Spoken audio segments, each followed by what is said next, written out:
Hello, everyone. I'm Adnan Ayaz, and we are going to talk about effective communication. And in effective communication, we will be dealing with 7 C's of effective communication. What these effective communication 7 C's are and why they were named it. Effective communication 7 C's are actually 7 words, otherwise known as 7 principles of effective communication. All these words, all these 7 words start with the letter C and thus were given the name of 7 C's. When we talk about effective communication, one thing comes in our mind. What are the basic principles of effective communication? These effective communication principles are the ones that I have just told you. I've just told you the name of, and they are known as 7 C's. They are to talk about a very effectively in business communication, what kind of style to adopt, and what appropriate language is supposed to be used in that communication process. This is what we are going to deal with in this lesson today. Let's move on to the next slide and find out the 7 C's of effective communication. Number one is completeness. Number two, conciseness. Then consideration. Then concreteness and clarity, courtesy, and correctness. However, we will not be able to deal with all 7 of them in this video.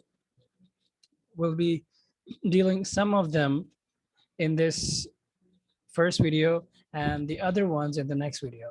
So let's move on without any further delay to the next one. And the number one we have on the list is completeness. Message receiver, either listener or reader, desires complete information to their question. For example, suppose you're working with a multinational company who is engaging with engineering goods like AC. Now let's say one of your major customer wants some technical information regarding a thermostat because he doesn't know, he would like to have some information, so he talks about it. So he wants to have some information. In this case, you have to provide him complete information in a short span of time. If possible, provide him with some extra information which he does not know. In this way, you can maintain good business relations with the company, with him, or with a customer.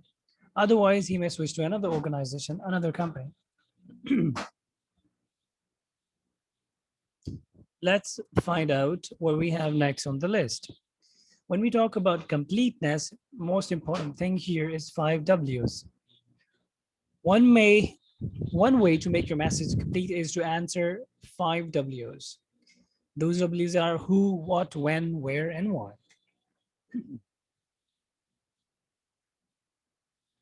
When you can also remember these all 5 W's in a statement, like I have created one.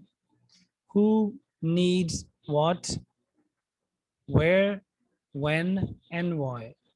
Some of the book writers of public communication or maybe business communication also mention another question starting with how. They also believe that this how question should also be included in these 5 W's. However, it is not starting with the W, so they put it aside, but they do give some importance to how as well. The 5 question method is useful when when you're writing a request, announcement, or other information messages.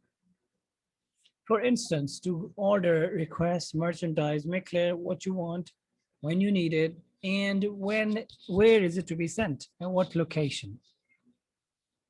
Find out what we have. Conclusion of completeness. At the end, we can see that we need to put all the necessary information as requested by a customer, answer to all his questions carefully, Provide some more information which is not required. I mean, which was not requested by the customer, by the client, but you can still give it to him just to maintain good relations. And this is number one that we have discussed. And the rest of them we will be sharing in our next video. Thank you very much for watching and have a wonderful day.